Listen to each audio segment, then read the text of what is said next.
Capital Beat. Rahul Gandhi yesterday inside Lok Sabha during a discussion on the Women's Reservation Bill made an aggressive pitch for the OBC outreach, where he fished out a list of the union secretaries in the BJP government, saying that there are 90 union secretaries, out of which only 3 are OBCs. And then he made a vociferous pitch for the caste census. Now, if you go back to the Karnataka elections as well, he spoke in a rally in Kolar about Jitni Jansankhya Utni Bhagidari, that is participation according to the population, which again points out to his stress and emphasis on the caste census.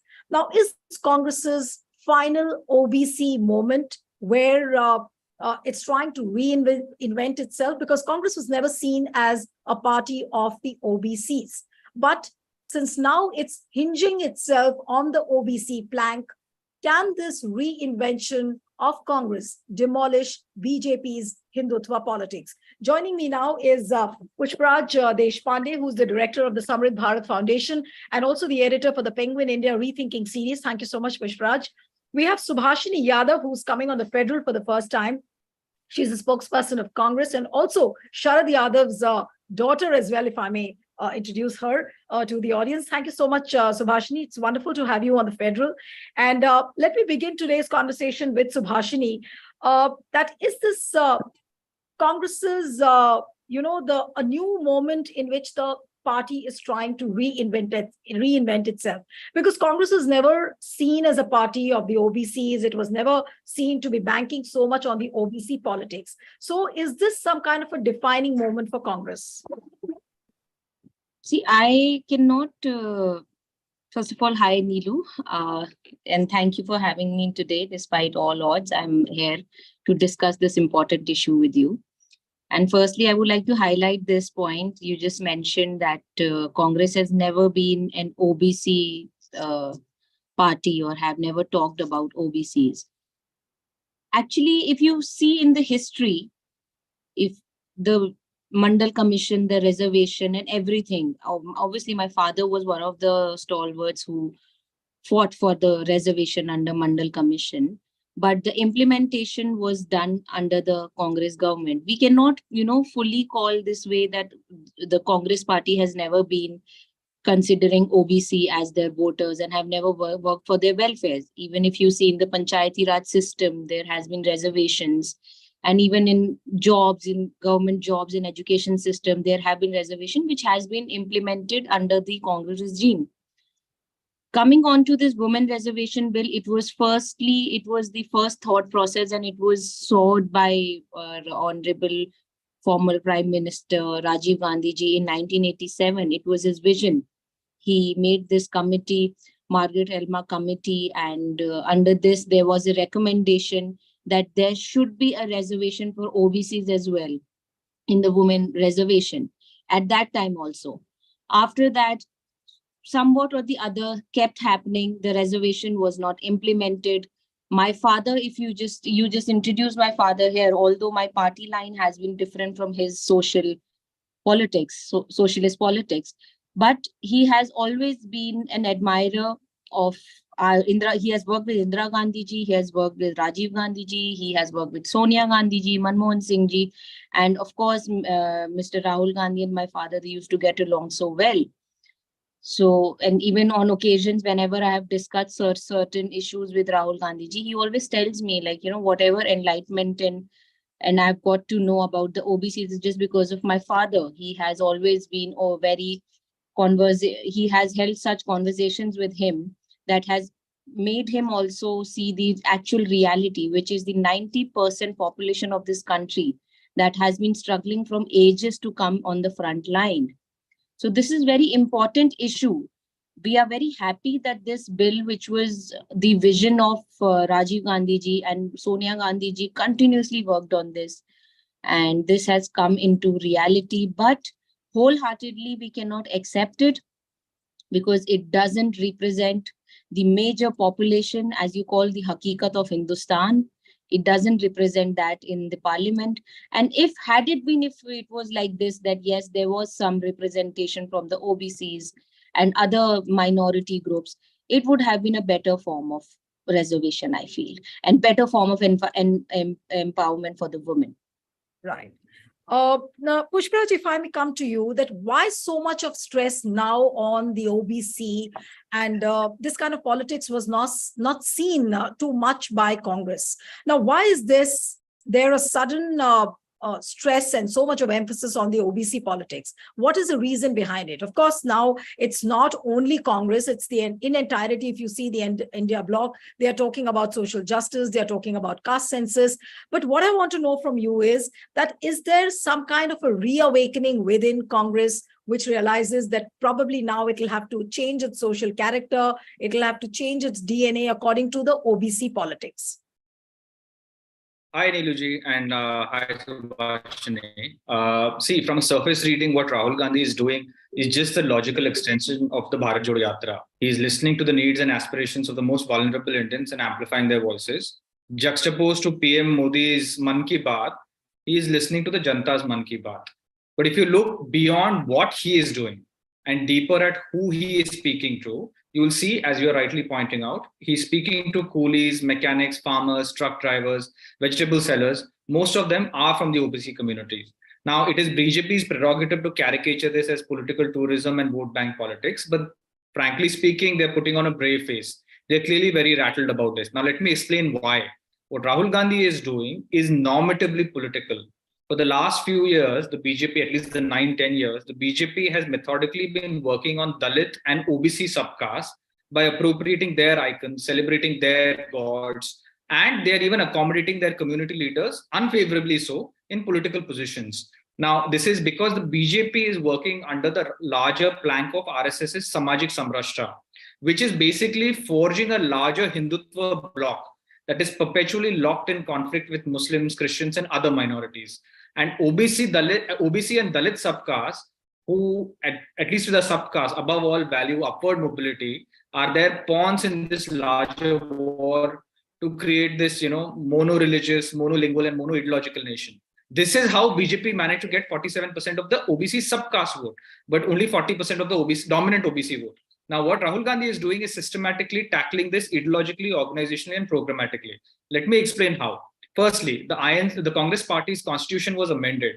Article 6A and B guarantees reservations for OBCs, SC, STs, and women at all levels, from the block to the national level. This is visible in the newly constituted CWC. Furthermore, 3 out of 4 CMs are OBC. A number of PCC presidents like Nana Patolia and others are OBCs. Secondly, as you rightly pointed out, by championing Jiski Jitni Abadi, Uski Utni Hissedari, he and the Congress party are aggressively championing the caste census. And not just within the Congress, which was evident at the Chintan Shivir at Udaipur and the Raipur plenary, but also within the India meetings. But thirdly, and which is perhaps the most substantive bit, the INC is also taking this up at the policy level. In the women's bill, they have talked about the OBC quota, a sub-quota within the larger quota. They've also championed caste surveys in Karnataka as well as in Bihar. And they're taken on a number of other policies. Now, all of this is to basically ensure that the Congress party continues doing what they're already doing. What Subhashini said, it's a continuation of what they're doing. And in this sense, they are going back to what the Congress was originally. Now, if you read Discovery of India, or if you read any of Gandhi's speeches, or any when they're talking about I'm working with the peasants, I'm talking to these artisans, I'm talking to the weavers. Who are these sections? These are actually OBCs. So in a sense, the Congress is not reimagining it, is recalibrating itself to find what it used to be originally. But can I ask you, Pushpraj, that even if it is recalibrating its strategy, but this tilt towards the OBC, is it a belated recognition? It could have done long time back. And why I'm asking you this question is that in 2014, when BJP won the general elections, at that time, we all saw that how it was trying to do its social engineering. It was always considered as a party of the Brahmins and the Baniyas, but the way it reached out to, the castes and the subcastes. So is Congress trying to replicate something on that line? Is it trying to do something which is very, very new? Just a brief intervention, and then I can see Sharad Pradhan also joining, then I'll go to him. Yes, sir, Pushpraj. No, so whether it's belated politically or electorally is a mute point now, because it's been 12, 13 years since 2014. The Congress has paid the price for not being aware socially, and by not taking on social re-engineering, the party has paid a price. But there I durustai, they've already started doing something. Now, I want to assert one particular point that you said about the OBCs. You said that the BJP has been aggressively pro-OBCs. This is something that I disagree with, because yes, while they have accommodated OBC subcaste within the cabinet, 69% of all cabinets are OBC specific. But the fact of the matter is, A, they have accommodated them in unfavorable positions, not the main positions, not defense, home, external affairs, finance, so on and so forth. Plus the PMO controls everything. Ministers are fairly circumscribed. So the bureaucracy is running the show. And there, out of the 32 lakh central government bureaucrats, only 7 lakhs are OBCs, that is less than the 27%, mandated 27%. Of those 7 lakhs, 6.4 lakh are actually in grade C and D, which is basically peons and clerks and so on and so forth. And of course, Rahul Gandhi has already said that only 3 out of the 90 secretaries are are OBCs. So it's not really pro-OBC at all. They've been quite anti-OBC. And the women's reservation bill not having the quota is an extension of that mansikta, that ideological belief. Okay. Thanks. Now, Sharat Pradhan, senior journalist and author, also joins us. Thank you so much, Sharatji. And I know you have a very little time on your hand. He has to go for another program. So I'm so sorry. No. That's okay. But Sharatji, the biggest image of the day today is Rahul Gandhi donning the red shirt of the coolies, carrying a luggage on his head. He's trying to reach out to different sections of the society, whether it's the vegetable sellers or the mechanics. And now, of course, it's the coolies with whom he interacted today. But the biggest question is that this photo moment comes just a day after he made a very strong pitch inside Lok Sabha on the caste census, on the OBC outreach. What we were discussing was that is this Congress's OBC moment? And is the Congress trying to reinvent itself by talking about caste census, by talking about, by pitching in for the OBC politics? Now, do you see this as a clear shift in Congress's strategy? What is your analysis on this? Well, Yes. I don't consider it is certainly an OBC outreach, and it is very obvious that they are bound to be doing it, considering that Narendra Modi has done it from day one. He's the one who went to town announcing that he is himself an OBC, and how, remember the controversy in 2014 and prior to that.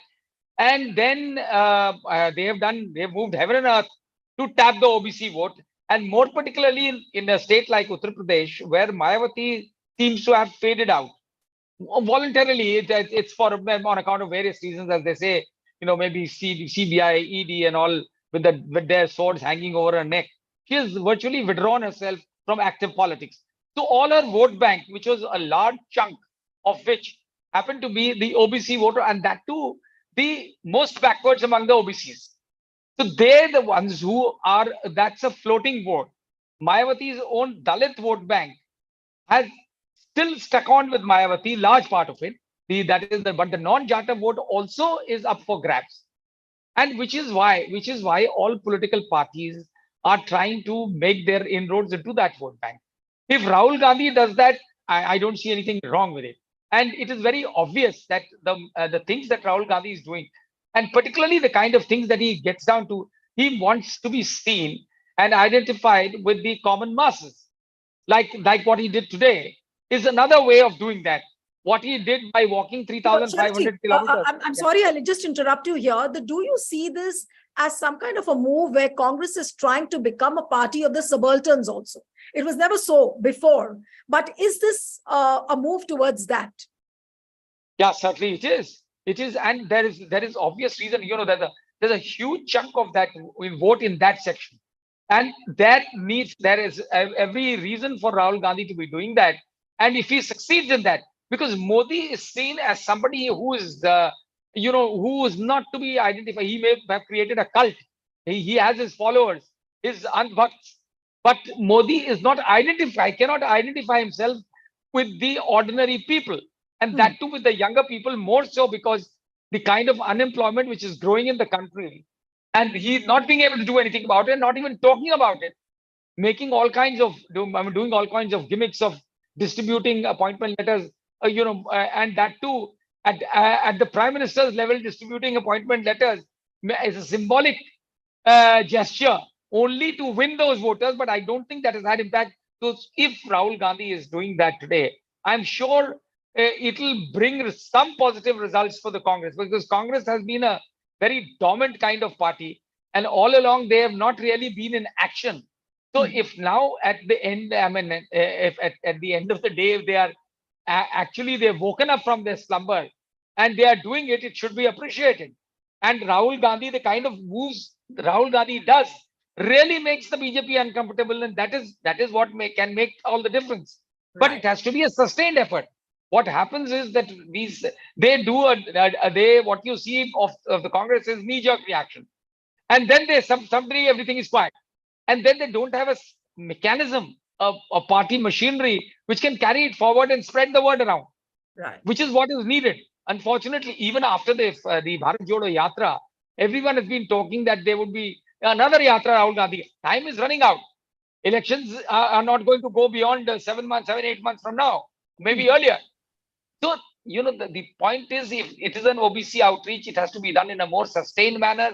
It has to be done in a more widespread manner, which can certainly make an impact, because that is a vote which is floating, and that can be, whoever is able to tap that vote can make a lot of difference.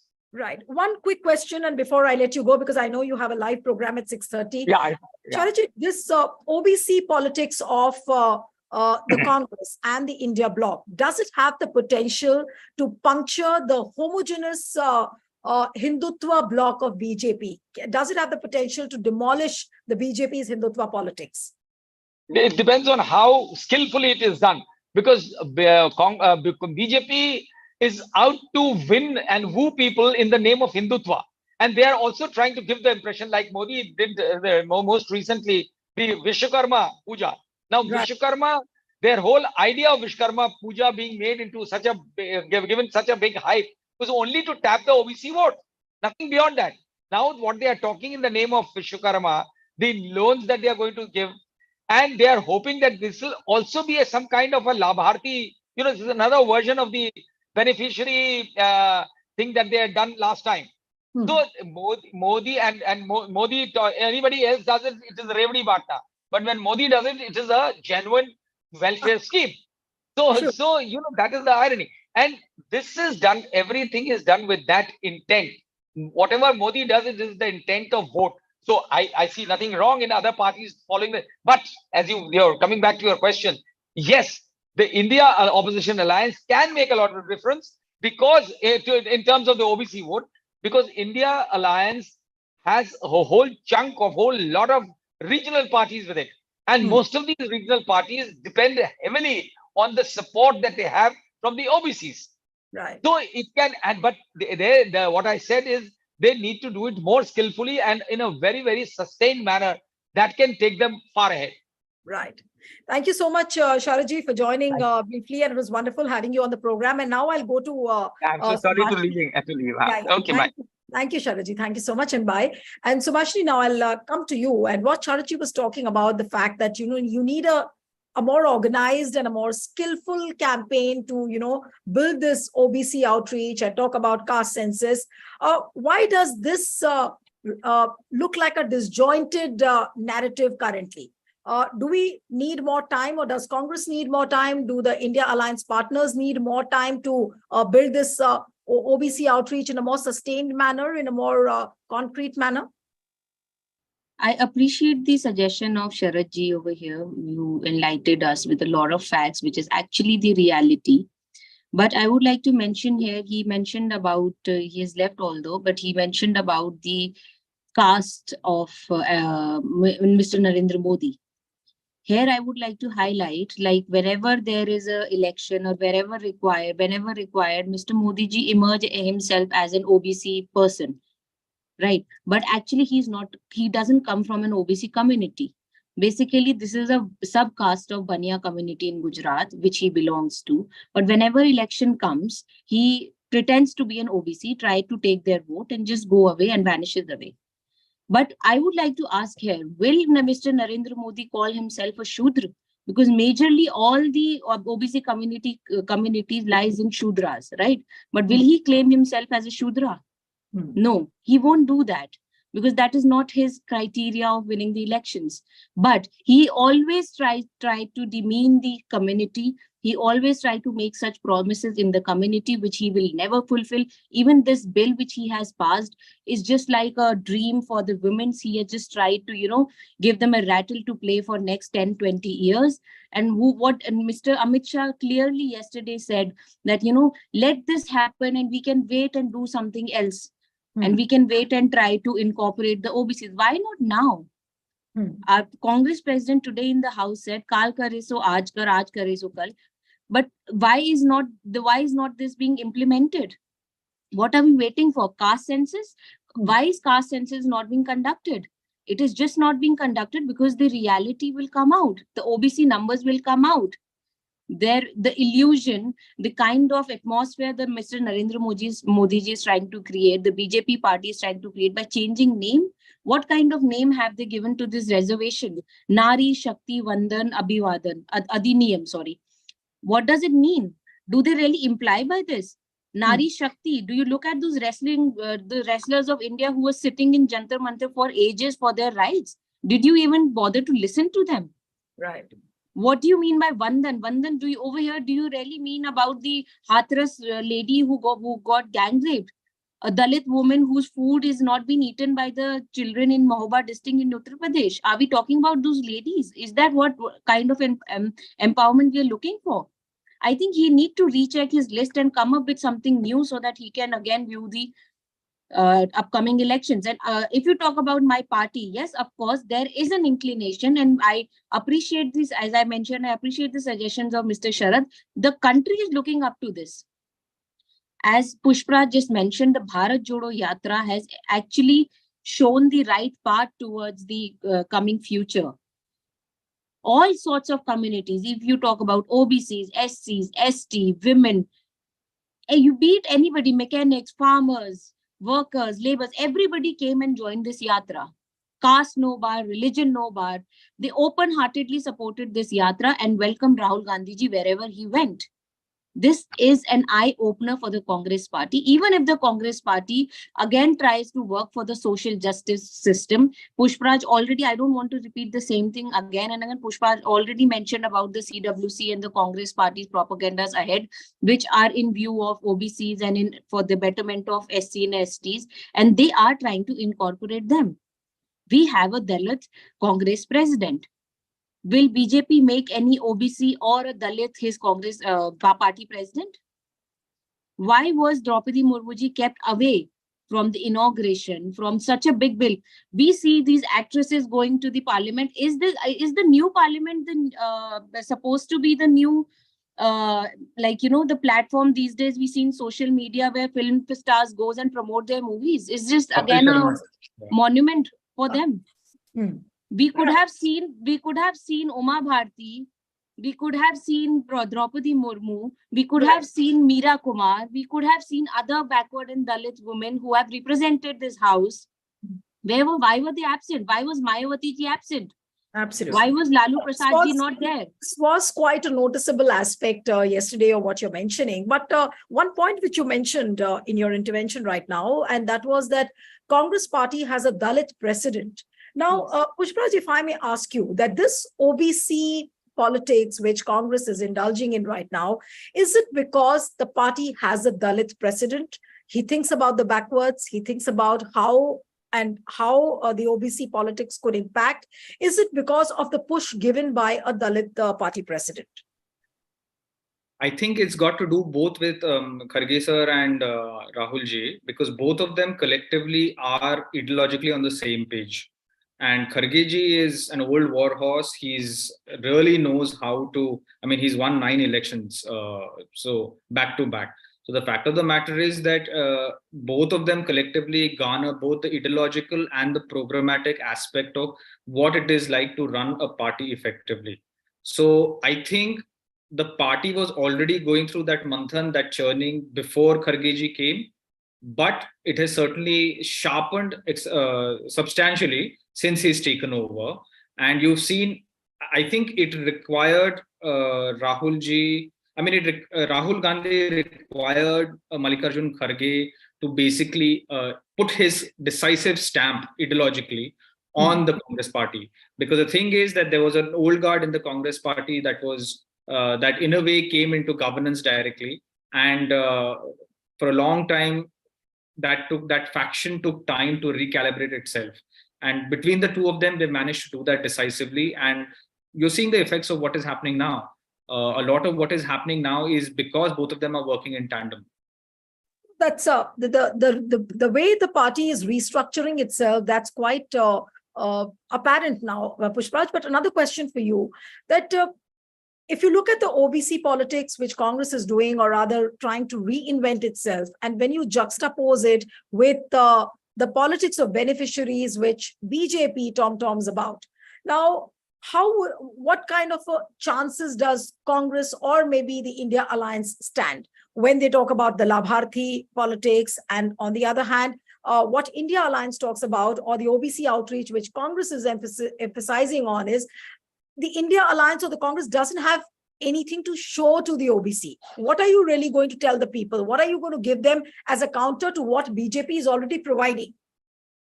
Okay, so let's just address this step by step. Firstly, the BJP's politics is not pro-social justice. It's populism and it's charity. What they have done is basically granted through populist measures, they've granted a subsistence level of welfare benefits to the most vulnerable section. So the 81 crore beneficiaries who are now who are now having to resort to ration, subsidized ration. The PM Kisan Yojana gives them 6,000 rupees per month. That's subsistence level politics. That's not basically empowering them. Firstly, it is just giving them dole. That is one big change. The second thing is that the BJP's politics is right now mostly on giving them upward social mobility, not economic or political mobility. Please understand that. They are saying that OBC subcaste and Dalit subcaste, you are no longer the most backward or the most vulnerable. Muslims and other minorities are. You work with us, become this larger Hindutva bloc, attack them. That is the politics that the BJP is working on a day-to-day basis. What the Congress and the India parties are now offering them is a substantive empowerment socially, economically, and politically. They are saying that we are not going to accommodate you unfavorably as some panchayat level block president or some random nobody minister with no powers. We are giving you chief ministerships. We are giving you party presidents. We are giving you proper PCC president's role. We are giving the party entirely in your control. So in a sense, right now, what the Congress and India, certainly the Congress, is offering OBCs is political power translated into economic and social mobility, which is what Karnataka is doing, which is what Chhattisgarh has done, which is what Rajasthan has done. If you see the governance model of these three states, a lot of their schemes are geared primarily for SC, ST, OBC minorities. That Congress model of governance is something that the Congress is now promising to scale up at the national level by political empowerment. So there are two clear poles here. You have to juxtapose what the BJP is doing with what the Congress is doing. They're very, very different poles. And it's for the OBCs to choose. Yes, ultimately the buck stops with the vote, with the masses. They have to decide kya karna hai. Do you want to spend your time attacking Muslims, attacking other minorities, and saying that bas garb badh gaya hai, and say that desh ki GDP badh rahi hai, we are going to the moon? These things don't fill stomachs. These things don't give you empowerment. They don't give you education or healthcare. The Congress model gives them the power to do what they want to with their vote and with their decisions. Right. So Subhashini, what Pushpraj has just explained. So if I may ask you, that is caste census the only point which will actually expose BJP? And we all know that caste census, the states might conduct their caste censuses, which already a couple of opposition ruling states are doing it. But then ultimately the ball is in the center's court. So at the end of the day, what a common man on the street will look at it as that it's some kind of a talking shop. They would not understand actually the narrative which the India bloc is trying to build up in the name of caste census. So how are you going to make it palatable for the common man to understand that, look, this is something which is going to be very crucial, very important for you? I would like to state here, like if you must have heard Kabir ji once said, and this indicates the BJP party, बड़ा हुआ तो क्या हुआ जैसे पेड़ खजूर, पंथी को छाया नहीं फल लागे अति दूर. So this party is like a khajur ka ped, and whatever they do is like the fal on the khajur ka ped. This party does not give any, जो सुख मिलना चाहिए पेड़ का, वो इस पेड़ का सुख किसी को नहीं मिलता है. तो इन्होंने ये पेड़, they have sowed this trees all over, they have planted the country, but just to deluge it. Over here, we see like caste census. They are not going to conduct it. Their intention was never to bring this women reservation bill. Their intention was never to talk about women upliftment and their empowerment. It is all just about to divert. They're just trying to divert from the real issues. Why are they not talking about employment? Why are they not talking about other things which people need? Why are they not talking about mehengai, inflation? Why are such issues kept away? So I think the BJP party, if they sincerely want to work for the betterment of the oppressed societies who need this environment privileges, unlike the women reservation bill, which is only which will be only providing reservation and upliftment to environmentally privileged women, rather than the woman who is standing on the last line. So I think it is more important for the party to make sure that at least they should conduct the caste census. It was pending in 2021. Let them pick them up. It is not a big deal for a country. They did it in 370, Article 370. They can do this also. When Modi ji can do wonders throughout the country, they conducted so-called G20 in India, which was again a fair for someone who made no relevance for the poor people and the real people of India. So why can't they take such step which can actually help the people? They want, what do people want? They want sukh shanti in their house. They want peace in their house. They want some good kind of work they can do. But this, I think this government has failed in all aspects where they can provide anything to common man, common woman.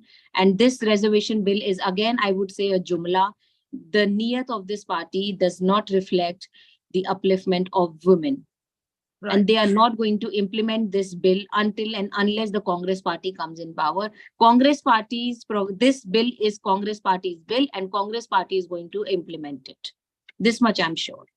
Right. Of course, bill is one example where, this aggressive pitch for the OBC and the caste census is quite visible, as what Rahul Gandhi and Sonia Gandhi intervened in the Lok Sabha. But Pushparaj, now just about 5 or 6 months are left for the Lok Sabha elections. We have not seen the common minimum program or the maximum program as on one of the platforms you mentioned. We do not know the nitty-gritties and the details as to what the final blueprint would look like.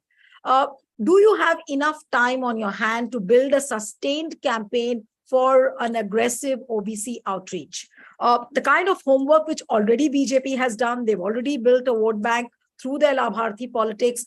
And now the pitch which you guys have just built up, and now it's getting aggressive. You just have about 5 to 6 months in hand. Is it really going to help? And is that time enough for you to lure the voters, the OBC voters I'm talking about? Yes. See, when you hit rock bottom, they say that the only place you have to go is up. And the fact of the matter is that everything that you are seeing is showing a steady and upwards climb for the Congress and India bloc. And the fact of the matter is, everything that has happened in the last 3 meetings of the India meet and after that has been systematically thought out and is methodically being planned. So the women's reservation bill, much as Subhashini has pointed out and other panelists have pointed out, the BJP tried to milk it very hard for their own political benefits, and it's completely fallen flat. This entire plank of women empowerment, Nari Shakti, has gone completely for a toss. And the fact is that the India parties were far more organized and united than ever before. Now you will see this. I don't want to discuss this on a public platform, but you see what is going to happen in the next few months on the caste census issue, on healthcare, on education, on economy, on employment. There are going to be multiple things in which the India parties are going to offer a tangible solution They are going to offer an inspiring vision for India and of India that is going to be played out tactically. You can't disclose everything at one go. Ye hum log karne wale hai, ab karo. You know how the BJP is. The BJP is going to cleverly pick up these issues and say, we have done it now. You don't want to put the cart before the horse. Every month there are going to be some issues that are going to be taken up. And mind you, there's going to be a second Bharat Jodo Yatra. This is really going to disrupt the status quo because the BJP is simply not able to handle what side to take. If you see, they're constantly fumbling. You mentioned, Pushpa, you said that very soon we'll see the Bharat Jodo Yatra too. But if you look at the tags of the Congress party on the social media platforms, they always keep saying that Yatra Jari hai. Now, these interactions of Rahul Gandhi, whether he's interacting with the coolies as what he did today, or his interactions with the mechanics or the vegetable sellers, is it just an extension of the Bharat Jodo Yatra? And these kind of interactions, are they going to continue over the next 5, 6 months or 7 months? That's what I started with. I started by saying that this is an extension of the Yatra. This is to constantly reinforce to those communities that, boss, we are with you. The BJP is only, propagating, disseminating PM Modi's Man Ki Baat. We are amplifying Janta's Baat, Janta ki Man Ki Baat. We are talking about the people's needs, their aspirations. Right. So in a sense, these interactions are a continuation of the Yatra, but there is going to be a second Yatra. Don't be under any delusion. Don't buy into BJP's propaganda. There is going to be a second Yatra, and it is going to be very soon, around or after the state assembly elections. Okay. Now, one final question to Subhashini, that is 2024 elections going to be an election which is going to be fought on the OBC plank? Of course, it's caste census and OBC, but if you speak to the BJP about this social justice which the India bloc is offering, they start talking about the Sanatan Dharma, and they try and put down the India Alliance parties talking about Sanatan, that they are the people who do not respect the Sanatan Dharma. So is it about, you all will be talking about the caste census and the OBC politics, and they will talk about the Sanatan Dharma? Is it heading towards a situation like that? Yes. See, if you see the larger picture, like Modi ji said, he's going to paint the larger canvas. So it is going to be oriented, the Congress party's agenda and the election is going to be more of people, women, youth who are actually standing in the last line, as I mentioned. Even if it is OBC, SC, ST, women, minority. These 5 important components of the society are going to be the highlight of the upcoming elections. And we are going to fight for this. Fight for their rights, fight for their livelihood, and fight for the upliftment, their upliftment. Coming to this, anyhow, it is BJP's agenda that every time they're trying to bring dharma into any kind of election they fight. I believe whatever they're going to fight in 2024 will be oriented with Ram Mandir, construction of and inauguration of Ram Mandir. Sure, but will this benefit the people? No. Will this give employment to them? No. Will they give them any rahat from inflation? No. What we need is a proper roadmap for even for the Congress party to walk for 2024 and make this an easy walk for everyone. As Rahul Gandhi ji is working, as the Yatra is being continued, we don't need to show the country like what kind of interactions and what kind of people are getting along with this. We know this thing that people are supporting us, people are supporting the idea of Rahul Gandhi ji, and we are walking forward on this. The Yatra is jari. Rahul Gandhi ji is going amongst people. The man, he gets up 4 in the morning, start meeting people by 5 o'clock in the morning till the night. Come what may, he makes sure that whatever the concern is, he meet people, he tried to listen to them, and he's always welcoming suggestions. Before this bill also, I had a brief conversation with him. He told me that we are going to raise this voice for OBCs, which is, of course, something out of the box for the Congress party, but they did it because they understood the reality, they understood the actual picture of the country and the scenario of India. And we are going forward with this. And this election, in the upcoming elections, India is going to win. And I think we are going to bid goodbye to Mr. Narendra Modi ji. Okay, strong words and strong hope coming in there from the Congress spokesperson Subhashini Yadav. It was wonderful having both of you on the program. But yes, 2024 is certainly not going to be a very easy election for BJP. Who's going to win? That's anybody's guess. But certainly 2024 is not going to be as easy as 2014 or 2019. Thank you so much, Pushparaj, Subhashini. It was wonderful having you on the program. And one appeal to the viewers.